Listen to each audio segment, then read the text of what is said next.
All right, everybody, are you ready for this? Today's notes are the most scandalous notes of the year. It has everything. If you like stories involving combat, this story has it.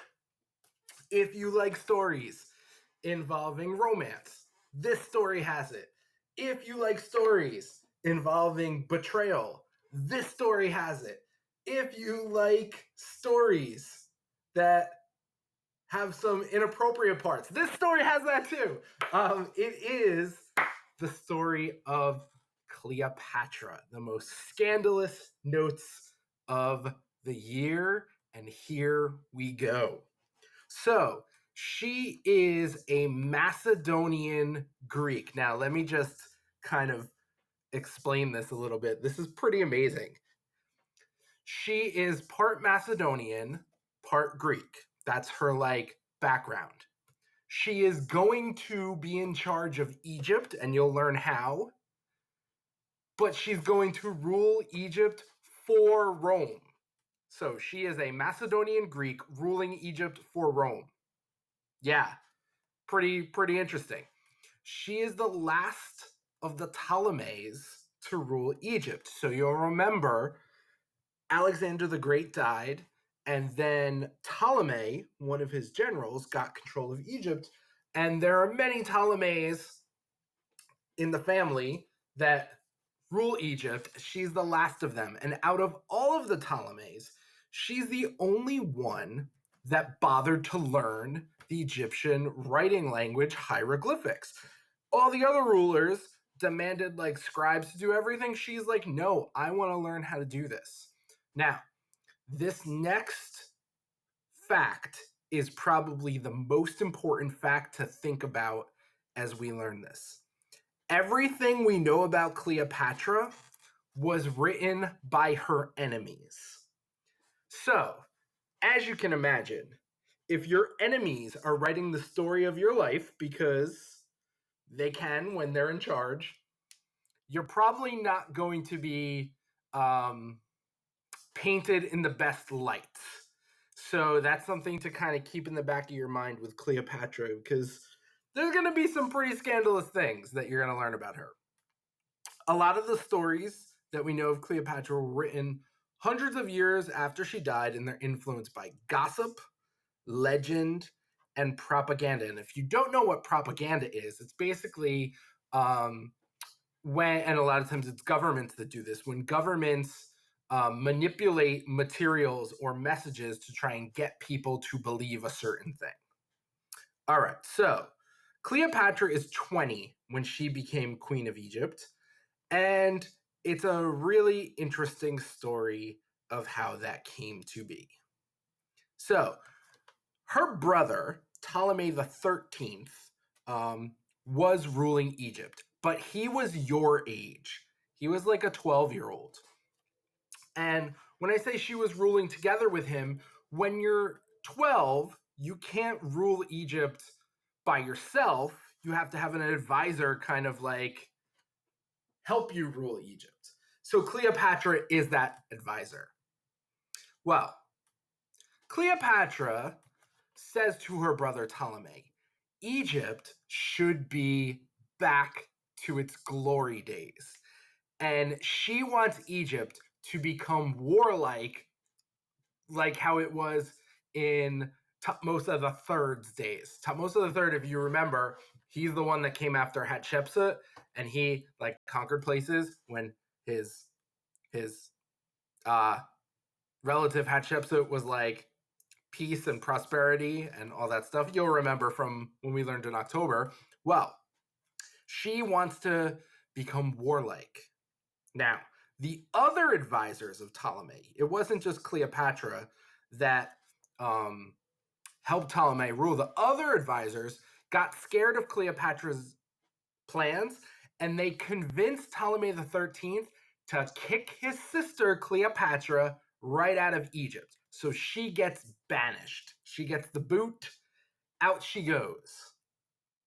Well, At this same time, you remember the notes from last week. Julius Caesar and Gnaeus Pompeius, otherwise known as Pompey, were getting into that argument. And I hinted how Pompey dies and things like that. Well, here's what happens. So Caesar chases Pompey all the way to Egypt. And he's staying at the Egyptian royal palace. Now, the soldiers, grammar mistake, look at me. Oh, nobody saw that. So the soldiers were given orders in Egypt that if you ever see Cleopatra, kill her because she's banished, she can't come back. So here's what happens next. So Caesar is staying in the royal palace. He's after Pompey. Cleopatra's banished, and if anyone sees her in Egypt, then she's dead. Well, Cleopatra thought Julius Caesar might be the only way she could gain power again. So she bribed some people to have her wrapped in a roll of bedding, or sometimes it's talked about in history, or a rug. And when I say like a roll of bedding, like, or a rug, rolled up rug, rolled up rug, like this, like rolled up like this. Yeah. So she arranged to be wrapped up in this rug and then carried to the palace as a delivery for Caesar. And Caesar's like, what's this? And they're like, you're Julius Caesar. People give you things. Here you go. Here's an Egyptian rug. And he's like, cool, thanks. So they leave and he's like, let me check out this rug. So he unrolls the rug and there's Cleopatra. She was hiding in the rug. And yeah, here we go. So here's what happens next. The two of them hit it off and fell in love. Now, this is super scandalous because she's 20 and he's in his 50s. Yeah, I paused for a second so you can react to that. Super scandalous. So, Cleopatra convinces her new boyfriend, Julius Caesar, to get rid of her brother Ptolemy so that she can rule Egypt for him, since he is such a great leader in Rome. So they're going to try and become this like power couple. He's the ruler of Rome. Rome controls Egypt. She can control Egypt for him, but she says, you got to get rid of my brother. He's the pharaoh. He kicked me out. You got to do something. So here's an interesting thing that Julius Caesar does. Now, let me fill you in on some background with Pompey and Ptolemy and all this stuff. So Julius Caesar is staying at the Egyptian royal palace, and he's talking to Pompey and says to Pompey, who, remember, is like your age, you know, it would be great if that... Oh, wait, I think I said it says to Pompey, who's your age. I totally said that wrong. It says to Ptolemy. Let me back this up. It's P names and it's confusing. So Ptolemy the 13th, kid your age, ruler of Egypt. Pompey, Roman leader on the run who's fighting Julius Caesar. Well, Caesar says to Ptolemy, who's like your age, it would be great if we had a good working relationship. But you know, that jerk Pompey is here somewhere, and if you don't give him up to me, I'm going to assume that Egypt is not a friend of Rome. And you know what happens to people who are not friends of Rome. I don't know if you can hear that. That's me like hitting my fist against my hand. So Pompey says, Pompey and Ptolemy. Ptolemy says, no, I'm going to be a friend of Rome. So he has his guards find Pompey, capture him, kill him. Now, watch what Julius Caesar does. Master manipulator. Ptolemy says, here's dead Pompey for you. And Julius Caesar says, you killed a Roman consul? And Ptolemy is like, you told me to. And Julius Caesar is like, how dare you kill a Roman consul? And he tells Rome, and Rome is like, you need to punish Egypt. So they go on the attack, and it leads to war, Rome and Egypt. And here's what happens. You have, oh, did I make another mistake? Oh, yeah, that's more. I'll accept that, Google. Here's what happens. It's a 6-month kind of attack. You have the siege of an Egyptian palace, the burning of ships, poisoned water, battles on sea and land. And this is kind of sad for Ptolemy. So little Ptolemy, and I say little Ptolemy because he's not a full-grown man. He's kind of short for his age. His army is defeated, and poor Ptolemy drowned in the Nile River, weighed down by his golden armor. So what happens is Ptolemy is wearing the fancy schmancy golden armor that a pharaoh's wearing, and the ship gets attacked. Ptolemy flies into the water, and the heavy golden armor makes him sink, and he drowns. So with Ptolemy out of the way and Pompey out of the way, Julius Caesar says, Cleopatra, you're back in Egypt, and you're in charge. You're now queen of Egypt, and boyfriend and girlfriend are probably high-fiving each other. Well, as powerful as Julius Caesar was, Rome is a republic. But in Egypt, they treat their leaders like they're kings, like they're pharaohs, like they're gods with Horus inside. Well, eventually, Julius Caesar has to go back to Rome, and Cleopatra joins her boyfriend, Julius Caesar, in Rome, and they had a child together at this time, and it was a son named Caesarion. Now, here's where it gets even more scandalous. You ready for this? I don't know if you're ready for this. I think you're ready for this. So, Cleopatra moves into Julius Caesar's country home, and it becomes a massive scandal in Rome because he already had a wife. So, Julius Caesar was already married to someone in Rome. Her name was Calpurnia. Well, he cheats on Calpurnia with Cleopatra, gets Cleopatra pregnant. They have a child together, Caesarion. He then brings Cleopatra and their baby to Rome, and she's staying in Julius Caesar's other house. Yeah, scandalous.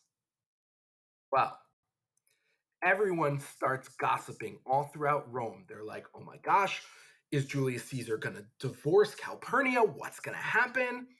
Well, it gets super shocking when Julius Caesar has a statue made of Cleopatra, and he puts it in the temple of Venus. Now, Venus, you may remember, is the Roman name for Aphrodite, the goddess of love and beauty. So by putting a statue of Cleopatra in the temple of Venus, he's basically saying she's like a god for the Romans and Egyptians. She's that beautiful.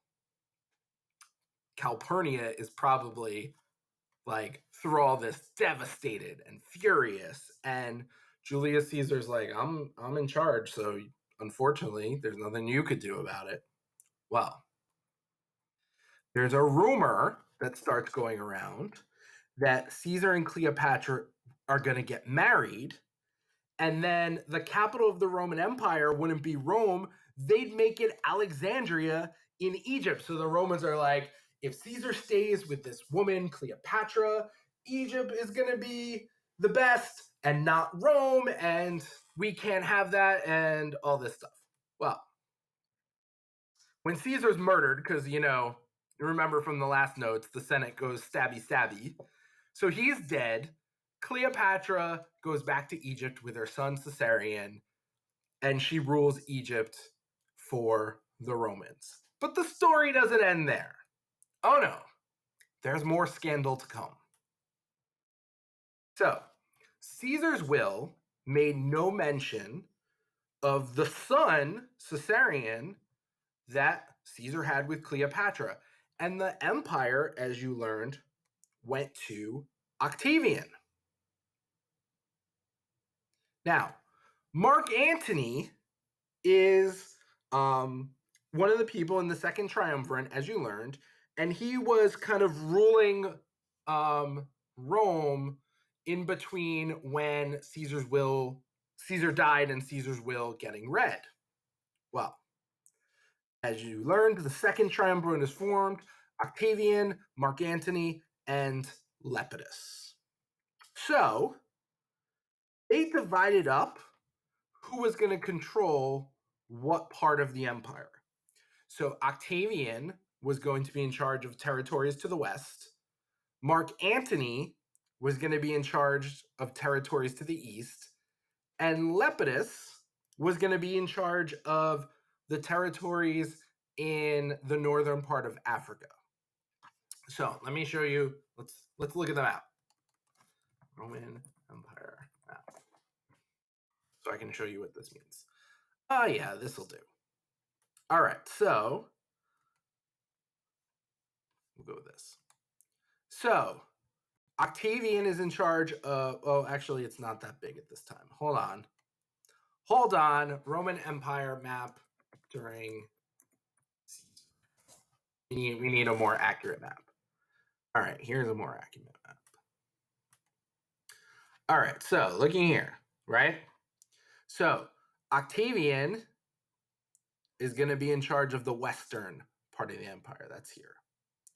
Lepidus is going to be in charge of the eastern part. And then I said that wrong. Lepidus is going to be in charge. The notes are so scandalous, I'm making mistakes.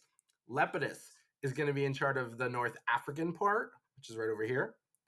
And then over here, Marc Antony is going to be in charge.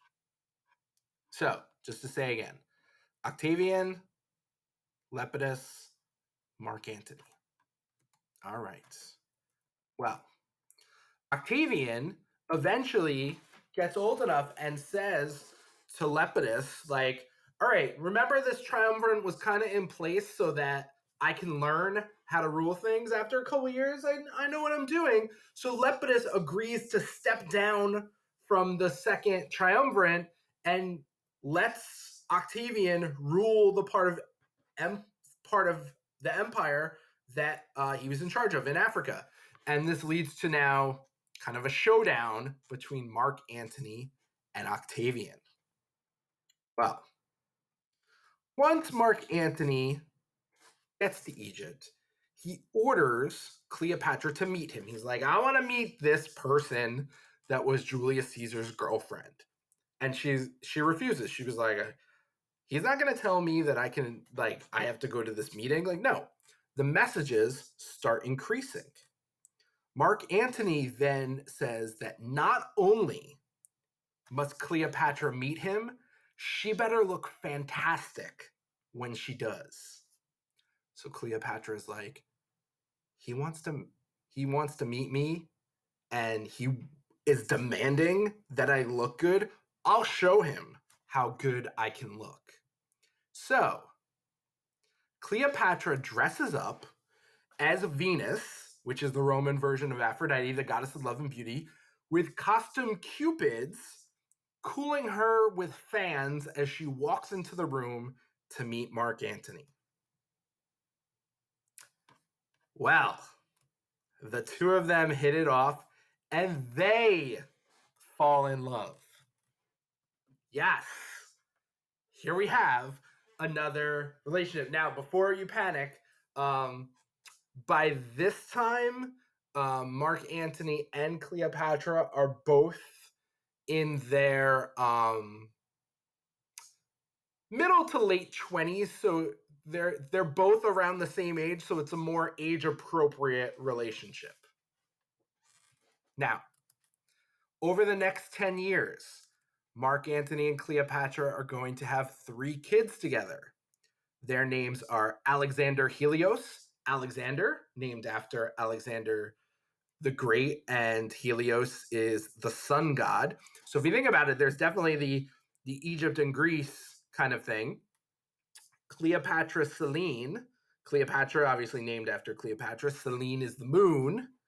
Ptolemy, named after Ptolemy. Philadelphus is the third kid. Philadelphus, if you were thinking about like, oh, is that like Philadelphia? Well, yeah. Philadelphus has to do with like brotherly love. Like basically like loving your fellow like brother and man and things like that, which is why Philadelphia is called the city of brotherly love. So those are the three kids that Marc Antony and Cleopatra both had. Well, during this time, Marc Antony tried to, I did a grammar mistake again. Terrible.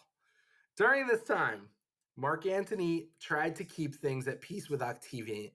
He even marries Octavian's sister named Octavia. Now I know what you're thinking. Whoa, Mr. Kujic, you just told me he had 3 kids with Cleopatra. Now you're saying he's married to someone else? That's correct. Here's the story. So, do you remember when Pompey and Julius Caesar were feuding? A way to stop the feud was Pompey married Julius Caesar's daughter, Julia Caesar. Those were in the notes last week. Well, a similar thing happens. To keep the peace between Marc Antony and Octavian, Marc Antony marries Octavian's sister, Octavia. But he has a secret relationship with Cleopatra in Egypt, and they have 3 kids together. So Marc Antony is married to Octavia in Rome, but cheats on her with Cleopatra and has 3 kids with Cleopatra that Octavia doesn't know about. So Cleopatra's got 4 kids, Caesarion from Caesar, and the other 3 from Marc Antony. Well, Octavian eventually finds out that Marc Antony has been cheating on his sister, Octavia, who's Marc Antony's wife, with Cleopatra. The secret gets out. And Marc Antony is like, thank goodness you finally know. I only married your sister to keep the peace between us. I love Cleopatra. And Marc Antony divorces Octavia, so her brother Octavian says, this is on, it's war. And Octavian declares war against Marc Antony. Now, the war goes on for quite a while, and Octavian has Marc Antony's ships trapped outside the coast of Greece. So just to show you where that is, here's Greece. So the war is between Octavian from Rome and Marc Antony, who's hanging out in Egypt with Cleopatra. So there's a big battle off the coast of Greece. And here's what happens. Months go by, and Marc Antony's troops suffer from diseases like malaria, which is a disease that you get from certain mosquitoes in part of the country, and dysentery. Dysentery is like a really bad like stomach bug. It's the point where like you're like pooping and puking nonstop. So yeah, good times on those boats. So after months of waiting, the showdown begins. And Marc Antony's plan is to battle Octavian ships, and then Cleopatra is going to send some Egyptian ships to help support Marc Antony. Well, unknown to Marc Antony, Cleopatra has gold, silver, and jewels on her battleship. You might be thinking, like, why would you do that? Like, that's just bizarre. So, as the battle begins, Cleopatra's ships start sailing away, almost like she's making a run for it, like she's trying to escape.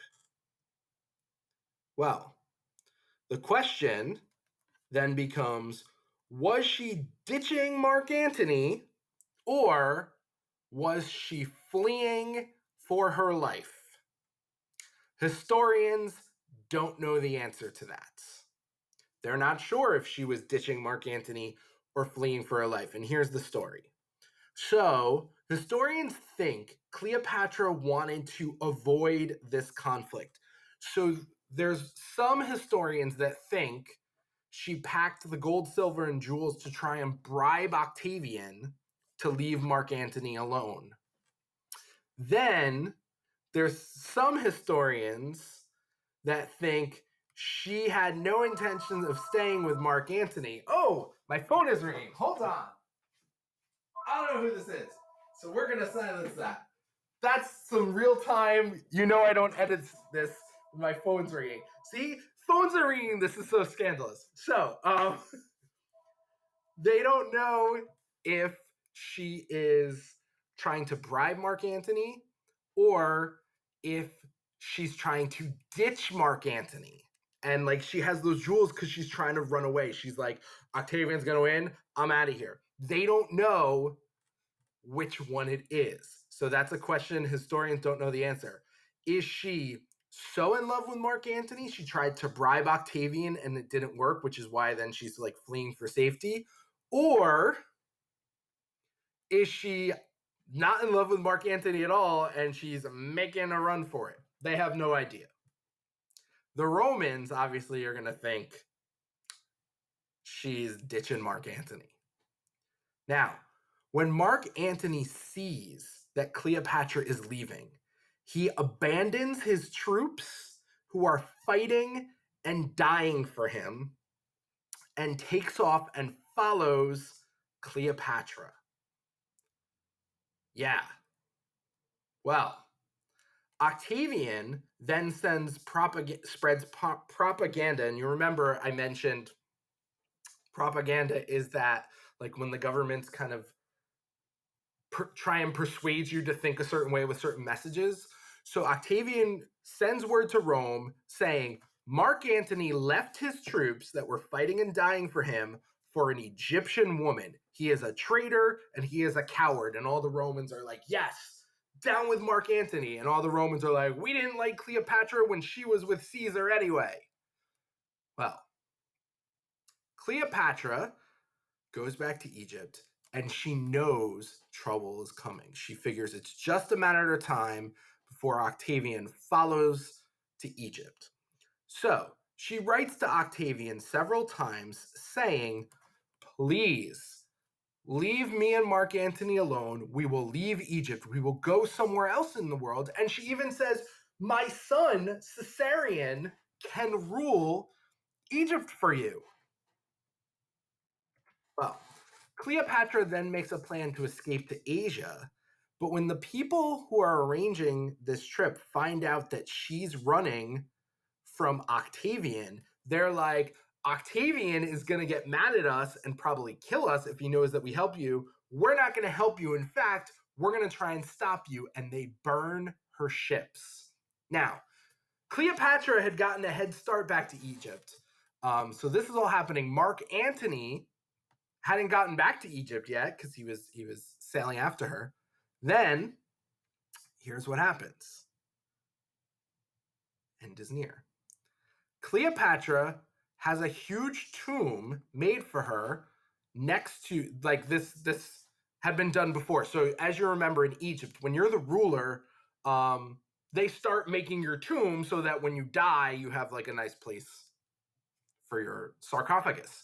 So she has this huge tomb that was made for her, and it was next to Alexander the Great in Alexandria. So she decides she's going to hide from Octavian in her tomb, because who would think to look for someone in a tomb? Now, Octavian heads to Egypt, kicks butt, and goes after Marc Antony. Now, if you ever wondered, like, does Mr. Guzik really write these notes? I present Exhibit A. No company would ever use that phrase in notes. So this is Mr. Guzik original note style. So Cleopatra is hiding in her tomb. Marc Antony is hiding in the royal palace. Now, you have to remember, it's ancient times. There's no texting. There's no telephone. They don't know where the other is. This could easily have been solved with technology today, but not in ancient times. So Marc Antony gets to Egypt. He's in the palace. He's hiding there. He finally finds a servant and says, "Where's Cleopatra? She's not here." And they say to him, "She's in her tomb." And Marc Antony thinks, "Oh my God, that means she's dead." And he stabs himself with his own sword, thinking, Cleopatra is dead, I can't go on. Stabs himself. He doesn't die yet. Slaves find him, like bleeding on the ground, and they say, Cleopatra is in her tomb, but she's not dead. She's alive. That's where she's hiding. Now, I've been after lots of you all year to talk about needs more details. Details are important. The story of Marc Antony and Cleopatra cannot be clearer why details are important. Because Marc Antony doesn't have enough details. He thinks she's dead because she's in the tomb. If those people gave him more details, he would know she's in the tomb hiding. So there you go. Details could have saved lives. Antony stumbles to the tomb, gets inside, dies moments later from the sword wound. I said womb. That was weird. Wound. Cleopatra is distraught and upset and doesn't notice Octavian soldiers entering the tomb. And they capture her and make her prisoner as she is like holding Marc Antony's dead body. Octavian then allows Cleopatra to give Marc Antony this great funeral because they were like, he was a Roman leader. The plan afterwards is for Cleopatra to be brought to Rome as part. Oh yeah, that's right. I did it again. I don't know. I don't know what's even happening. I never make this many grammar mistakes. F for me in grammar today. The plan is for Cleopatra to be brought to Rome as part of one of those triumph victory parades, and she would be led in chains through the streets of Rome. Well, Cleopatra asks Octavian if she could go to the temple and pray before she is sent to Rome as this prisoner, and Octavian agrees. She's in the temple, and she's alone with two slaves. And here's the next thing that happens. She sends a letter to Octavian asking to one day be buried with Marc Antony in the tomb. And Octavian is like, why is she talking about her death? What's she up to? What's going on? Now, those soldiers that go into the tomb find Cleopatra dead. Now, this next part, there is no historical proof of. It's like a legend. So it's like, who knows if this really happened?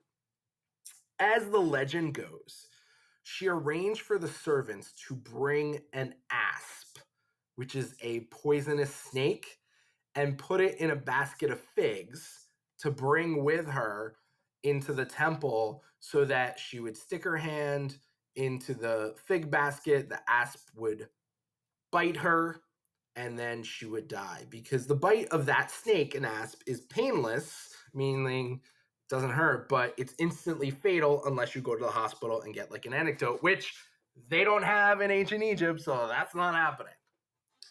Now, here's what happens next. The aftermath. Octavian is now the sole person in charge of Rome, and he changes his name to Augustus, which means the Great One. And he actually, that's why October and August are connected, because he is like, I need to be better than Caesar, and Caesar had 1 month, July, named after him. I need 2 months to prove that I'm better. So Octavian and Augustus, same person. So Octavian changes his name to Augustus, same exact person. Just they have two names. Like, I'm trying to think of some examples from class that would be like this. So like for example, I'll take like in period 1, I'm gonna go with Nick. So like Nick's full name is Nicholas. So like Nicholas, same person. All right, let's see. Period 3. Who goes by a shortened name? Let's see. All right, so let's take Sam in period 3. So like Samuel and Sam, same person, just different names. Period 5 goes by a short name. Got it. So Ben and Benjamin, same person. And then period 6. Period 6. Why is there nobody with a shortened name in period 6? Is that really true? Yeah. All right, I'm gonna try and period 6. I'm gonna try and do this. If Gabriel went by the name Gabe, which I don't know if he does, either right now, Gabriel watching this is like, yeah, I do sometimes, or he's like, oh, Mr. Gujic. No, same person. So there you go. Octavian, Augustus, same person. Now, Caesarion, remember, he was the son of Julius Caesar and Cleopatra. By the time this is all over, he is like 20. And he gets killed by Octavian because Octavian says it is bad to have too many Caesars. And this is why. He says, this kid needs to die because one day he could challenge me for power because he could say, you're just the nephew of Caesar. Caesar's my dad. So Octavian's like, nope, I don't want anyone challenging my authority. That guy needs to die. So he has him killed. The children of Marc Antony and Cleopatra survive, but they were paraded throughout what? No, this one, no. Throughout Rome is fine. Not with you on that one, Google. So they're paraded through Rome in the Triumph Victory Parade. The 3 kids, Alexander Helios, Cleopatra Selene, and Ptolemy Philadelphus. And what happens is they are adopted by a Roman family. Their names are changed, and historians don't really know what happened to them because there's no document that they found that says, oh, Alexander Helios, he now is this guy. So we have no idea what ended up happening to those 3 kids other than they were adopted by a Roman family and their names were changed.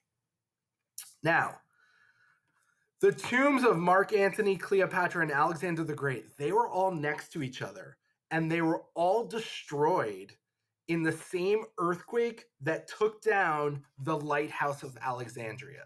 So that earthquake took out the lighthouse and those 3 tombs. So the tombs of Marc Antony, Cleopatra, and Alexander the Great are all somewhere in the Mediterranean Sea, along with the pieces of the lighthouse. So there you have it, most scandalous notes of the year. Hope you enjoyed it. All right, time for me to awkwardly stop recording.